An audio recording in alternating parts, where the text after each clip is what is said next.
प्राचीन काल की बात है। भगवान विष्णु शेष शैया पर लक्ष्मी जी एवं अपने अन्य पार्षदों से घिरे हुए शयन कर रहे थे। तभी वहां पे ब्रह्मा जी आ पहुंचे और ब्रह्मा जी ने भगवान विष्णु को सोते हुए देखा। तो उन्होंने भगवान विष्णु से कहा, तुम कौन हो जो मुझे आया हुआ देखकर भी एक उद्धत पुरुष के समान सो रहे हो? हे वत्स, उठो और यहाँ अपने प्रभु यानी मुझको देखो।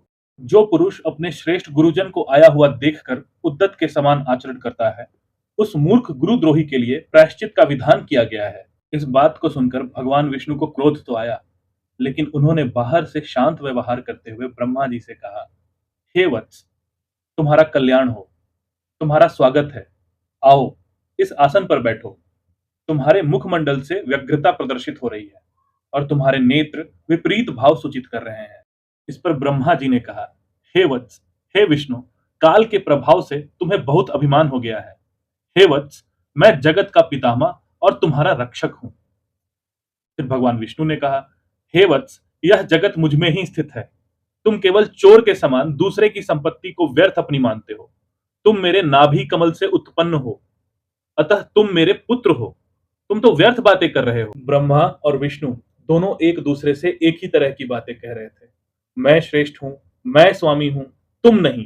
इस प्रकार बोलते बोलते ब्रह्मा हंस पे सवार हो और भगवान विष्णु गरुड़ पे सवार हो आपस में युद्ध करने लगे। यही नहीं, उनके जितने भी गण थे वे भी आपस में युद्ध करने लगे और जितने देवता थे वे आकाश मार्ग से आकर वहां पे खड़े होकर उस युद्ध को देखने लगे और देवताओं ने ब्रह्मा और विष्णु पर फूलों की वर्षा भी की। बात इतनी आगे बढ़ गई कि भगवान विष्णु ने ब्रह्मा जी की तरफ माहेश्वर अस्त्र का संधान किया और ब्रह्मा जी ने भगवान विष्णु की तरफ पाशुपत अस्त्र का संधान किया। ब्रह्मा और विष्णु के सूर्य के समान हजारों मुख वाले अत्यंत उग्र तथा प्रचंड आंधी के समान भयंकर दोनों अस्त्र आसमान में प्रकट हो गए। ये सब देखकर सारे देवता भयभीत हो गए और फिर वे सारे देवता भगवान शिव के पास कैलाश पर गए। सारे देवताओं ने भगवान शिव को दंडवत प्रणाम किया। वो वहां पे क्यों गए थे ये भगवान शिव को पहले से ही ज्ञात था, लेकिन फिर भी देवताओं ने सारी बातें भगवान शिव को बताई। जब शिव को ये बात पता चली तो वे भी अपने सारे गणों के साथ देवताओं को लेकर उस स्थान पे पहुंच गए। भगवान विष्णु माहेश्वर अस्त्र और भगवान ब्रह्मा पाशुपत अस्त्र का प्रयोग कर रहे थे, जिसके कारण तीनों लोक जलने लगे थे। उन अस्त्रों से तीनों लोक जल के भस्म हो सकते थे। इसे रोकने के लिए भगवान शिव ने एक भयंकर विशाल अग्नि स्तंभ का रूप धारण किया और ब्रह्मा और विष्णु उन दोनों के बीच में आकर खड़े हो गए। उस अग्नि स्तंभ के प्रकट होते ही जितने भी दिव्यास्त्र थे सभी शांत हो गए। दिव्यास्त्रों को शांत करने वाले उस स्तंभ को देखकर सभी लोग ये कहने लगे कि यह कौन सा स्तंभ है जिसने दिव्यास्त्रों को शांत कर दिया? यह अद्भुत आकार वाला स्तंभ क्या है? ब्रह्मा और विष्णु भी यही सोच रहे थे कि यह अग्नि स्तंभ कहां से आ गया। इसकी ऊंचाई और इसके जड़ को नापना आवश्यक हो चुका है। ब्रह्मा और विष्णु को लगा कि वे दोनों एक साथ रहेंगे तो इस कार्य को संपन्न नहीं कर पाएंगे। इसी कारण भगवान विष्णु ने वराह का रूप धारण किया और वे जड़ को नापने गए और ब्रह्मा जी ने हंस का रूप धारण किया और उस अग्नि स्तंभ की ऊंचाई नापने चले गए। भगवान विष्णु ने पाताल तक खोद डाला, किंतु उन्हें उस अग्नि स्तंभ का जड़ नहीं मिला। थक हार कर भगवान विष्णु रणभूमि में आ गए। उधर ब्रह्मा उस अग्नि स्तंभ की ऊंचाई नापने गए थे। रास्ते में उन्हें केतकी अर्थात केवड़े का फूल मिला, जो कई वर्षों से ऊपर से नीचे की तरफ गिर रहा था। यह अग्नि स्तंभ तो भगवान शिव का ही रूप था। भगवान शिव के मस्तक पे केतकी का फूल था। जब उन्होंने ब्रह्मा और विष्णु के इस छोटे से कृत्य को देखा, तब वे हंस पड़े। उनके हंसने के कारण कंपन हुआ, जिस कंपन से उनके मस्तक से वह केतकी का फूल नीचे गिर पड़ा। जब ब्रह्मा जी ने उस पुष्प को देखा, तो उन्होंने उस पुष्प से पूछा, हे पुष्पराज, तुम्हें किसने धारण कर रखा था और तुम कितने समय से ऊपर से नीचे गिर रहे हो? इस पर उस केतकी के पुष्प ने कहा, मैं बहुत समय से इस स्तंभ के ऊपर से गिर रहा हूं, फिर भी इसके आदि को देख ना पाया। अतः अगर आप भी इसके अंत को देखने की इच्छा रखते हैं तो इस इच्छा को त्याग दीजिए। ब्रह्मा ने केतकी के फूल से कहा कि मैं तो हंस बनकर इस अग्नि स्तंभ का अंत देखने के लिए आया था, किंतु हे मित्र, तुम्हें मेरा एक अभिलाषित काम करना होगा। विष्णु के पास चलकर तुम्हें बस इतना कहना है कि ब्रह्मा ने इस अग्नि स्तंभ का अंत देख लिया है और तुम इस बात के साक्षी हो। केतकी से ऐसा कहकर ब्रह्मा जी ने उसे बार-बार प्रणाम किया और कहा कि आपातकाल में तो मिथ्या भाषण भी प्रशस्त माना गया है। उसके बाद ब्रह्मा और केतकी दोनों भगवान विष्णु के पास गए। भगवान विष्णु के पास जाकर उन्होंने देखा कि भगवान विष्णु बहुत थके हुए थे, क्योंकि अग्नि स्तंभ का अंत देखने के लिए उन्होंने बहुत परिश्रम किया था और साथ में उदास भी थे, क्योंकि उन्हें अग्नि स्तंभ का अंत नहीं मिला था। ब्रह्मा ने जैसे ही भगवान विष्णु को देखा, वे प्रसन्नता से नाच उठे और नपुंसक की भांति बातें बनाकर भगवान विष्णु से कहने लगे, हे हरे, मैंने इस स्तंभ का अग्रभाग देख लिया है। इसका साक्षी यह केतकी का पुष्प है। तब उस केतकी ने भी झूठ ही विष्णु के समक्ष कह दिया कि ब्रह्मा की बातें यथार्थ हैं।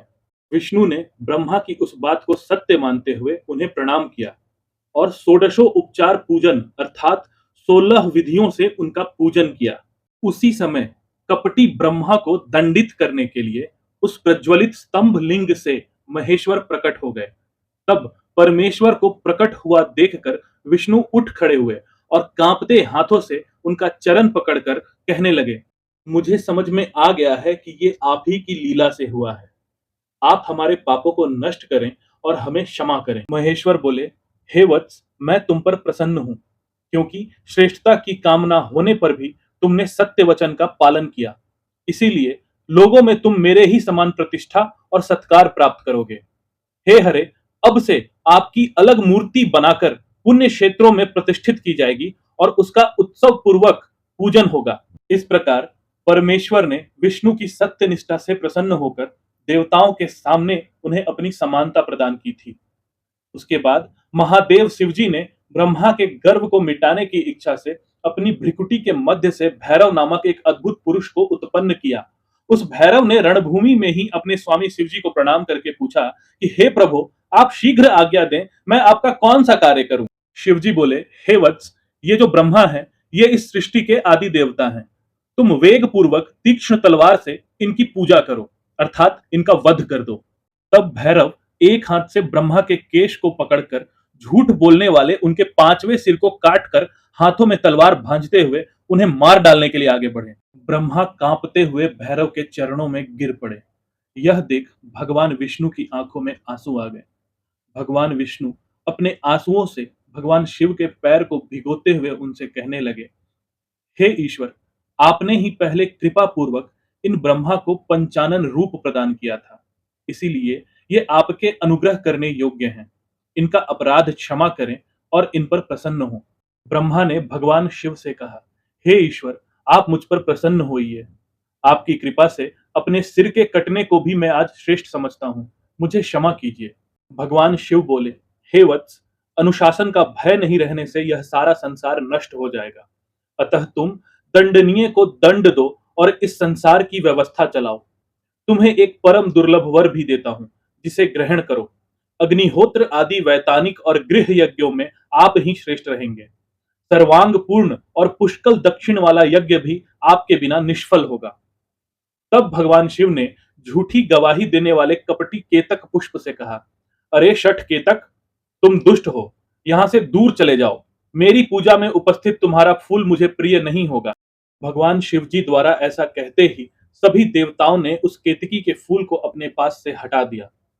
केतक बोला, हे नाथ, आपको नमस्कार है। आपकी आज्ञा के कारण मेरा तो जन्म ही निष्फल हो गया। हे तात, मेरा अपराध क्षमा करें और मेरा जन्म सफल कर दें। जाने अनजाने में हुए पाप आपके स्मरण मात्र से नष्ट हो जाते हैं।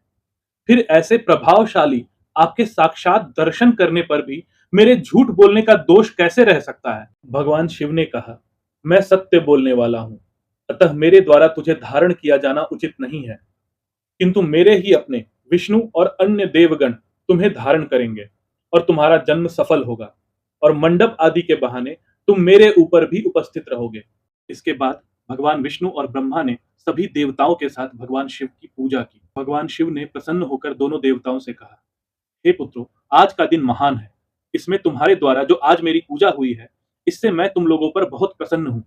इसी कारण यह दिन परम पवित्र और महान से महान होगा।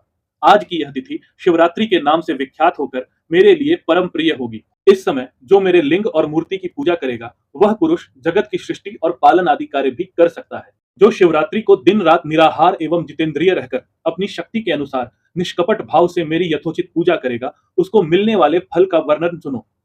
1 वर्ष तक निरंतर मेरी पूजा करने पर जो फल मिलता है, वह सारा फल केवल शिवरात्रि को मेरा पूजन करने से मनुष्य तत्काल प्राप्त कर लेता है।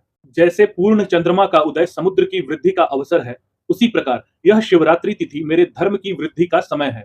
इस तिथि में मेरी स्थापना का मंगलमय उत्सव होना चाहिए। हे वत्स, पहले मैं जब ज्योतिर्मय स्तंभ रूप से प्रकट हुआ था, उस समय मार्ग शीर्ष मास में आद्रा नक्षत्र था। अतः जो पुरुष मार्ग शीर्ष मास में आद्रा नक्षत्र होने पर मुझ उमापति का दर्शन करता है अथवा मेरी मूर्ति या लिंग की झांकी का दर्शन करता है, वह मेरे लिए कार्तिकेय से भी अधिक प्रिय है। उस शुभ दिन मेरे दर्शन मात्र से पूरा फल प्राप्त होता है। यदि दर्शन के साथ साथ मेरा पूजन भी किया जाए तो उसका अधिक फल प्राप्त होता है, जिसका वाणी द्वारा वर्णन नहीं हो सकता। इस रणभूमि में मैं लिंग रूप से प्रकट होकर बहुत बड़ा हो गया था, अतः उस लिंग के कारण यह भूतल लिंग स्थान के नाम से प्रसिद्ध हुआ। हे पुत्रों, जगत के लोग इसका दर्शन और पूजन कर सकें, इसके लिए यह अनादि और अनंत ज्योति स्तंभ अत्यंत छोटा हो जाएगा। यह लिंग सब प्रकार के भोगों को सुलभ कराने वाला और भोग तथा मोक्ष का एकमात्र साधन होगा। इसका दर्शन, स्पर्श तथा ध्यान प्राणियों को जन्म और मृत्यु से छुटकारा दिलवाने वाला होगा। अग्नि के पहाड़ जैसा जो शिवलिंग यहाँ प्रकट हुआ है, इसके कारण यह स्थान अरुणाचल के नाम से प्रसिद्ध होगा। इस स्थान में निवास करने या मरने से जीवों का मोक्ष हो जाएगा। रथोत्सव आदि के आयोजन से यहाँ सर्वत्र अनेक लोग कल्याणकारी रूप में निवास करेंगे। इस स्थान पर किया गया दान, हवन तथा जप सब करोड़ गुना फल देने वाला होगा। यह क्षेत्र मेरे सभी क्षेत्रों में श्रेष्ठतम होगा। यहाँ मेरा स्मरण करने मात्र से प्राणियों की मुक्ति हो जाएगी। अतः यह परम रमणीय क्षेत्र अति महत्वपूर्ण है। यह सभी प्रकार के कल्याणों से पूर्ण, शुभ और सबको मुक्ति प्रदान करने वाला होगा। इस लिंग में मुझ लिंगेश्वर की अर्चना करके मनुष्य सालोक्य, सामीप्य, सारूप्य, श्राष्टि और सायुज्य इन 5 प्रकार की मुक्तियों का अधिकार प्राप्त कर लेगा। आप लोगों को भी शीघ्र ही सभी मनोवांछित फल प्राप्त होंगे। इसके बाद भगवान शिव ने अमृत वर्षिणी की शक्ति से उन सभी गणों को जीवित कर दिया जो ब्रह्मा और विष्णु के युद्ध में परस्पर मारे गए थे। फिर ब्रह्मा और विष्णु की मूढ़ता और वैर को मिटाने के लिए भगवान शंकर उन दोनों से कहने लगे, मेरे 2 रूप हैं, सकल और निष्कल। दूसरे किसी के ऐसे रूप नहीं हैं, अतः अन्य सभी अनीश्वर हैं। हे पुत्रों, पहले मैं स्तंभ रूप से प्रकट हुआ, फिर अपने साक्षात रूप से।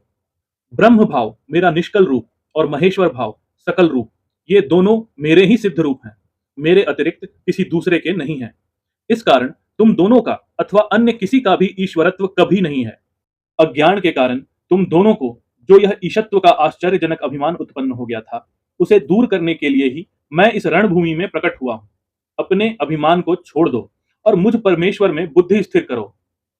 मेरे अनुग्रह से ही सभी लोकों में सब कुछ प्रकाशित होता है। इस गूढ़ ब्रह्मत्व को तुम्हारे प्रति प्रेम होने के कारण ही मैं बता रहा हूं। मैं ही पर ब्रह्म हूं। सगुण और निर्गुण ये दोनों मेरे ही स्वरूप हैं। मेरा स्वरूप ब्रह्म रूप होने के कारण मैं ईश्वर भी हूं। जीवों पर अनुग्रह आदि करना मेरा कार्य है। हे ब्रह्मा और हे केशव, सबसे बृहत और जगत की वृद्धि करने वाला होने के कारण मैं ब्रह्म हूं। हे पुत्रों, सर्वत्र समरूप से स्थित और व्यापक होने से मैं ही सबका आत्मा हूं। अन्य सभी जीव अनात्म रूप हैं, इसमें संदेह नहीं है। सर्ग से लेकर अनुग्रह तक आत्मा या ईश्वर से भिन्न जो भी जगत के संबंधी 5 कृत्य हैं, वे सदा मेरे ही हैं। मेरे अतिरिक्त दूसरे किसी के नहीं हैं, क्योंकि मैं ही सबका ईश्वर हूं। पहले मेरी ब्रह्म रूपता का बोध कराने के लिए निष्कल लिंग प्रकट हुआ था। फिर तुम दोनों को अज्ञात ईश्वरत्व का स्पष्ट साक्षात्कार कराने के लिए मैं साक्षात जगदीश्वर ही सकल रूप में तत्काल प्रकट हो गया। अतः मुझमें जो ईशत्व है, उसे ही मेरा सकल रूप जानना चाहिए, तथा जो यह मेरा निष्कल स्तंभ है, वह मेरे ब्रह्म स्वरूप का बोध कराने वाला है। हे पुत्रों, लिंग लक्षण युक्त होने के कारण यह मेरा ही लिंग चिन्ह है। तुम दोनों को प्रतिदिन यहाँ रहकर इसका पूजन करना चाहिए। यह मेरा ही स्वरूप है और मेरे ही सामीप्य की प्राप्ति कराने वाला है। लिंग और लिंगी में नित्य अभेद होने के कारण मेरे इस लिंग का महान पुरुषों को भी पूजन करना चाहिए। हे वत्सों, जहां जहां जिस किसी ने मेरे लिंग को स्थापित कर लिया, वहां मैं अप्रतिष्ठित होने पर भी प्रतिष्ठित हो जाता हूं। मेरे एक लिंग की स्थापना करने का फल मेरी समानता की प्राप्ति बताया गया है। एक के बाद दूसरे शिवलिंग की भी स्थापना कर दी गई, तब फल रूप से मेरे साथ एकत्व रूप सायुज्य मोक्ष का फल प्राप्त होता है। प्रधानतया शिवलिंग की ही स्थापना करनी चाहिए। मूर्ति की स्थापना उसकी अपेक्षा गौण है। शिवलिंग के अभाव में सब ओर से मूर्ति युक्त होने पर भी वह स्थान क्षेत्र नहीं कहलाता है। इस प्रकार श्री शिव महापुराण के विद्वेश्वर संहिता में अध्याय संख्या 6, 7, 8 और 9 समाप्त हुआ। ओम नमः शिवाय।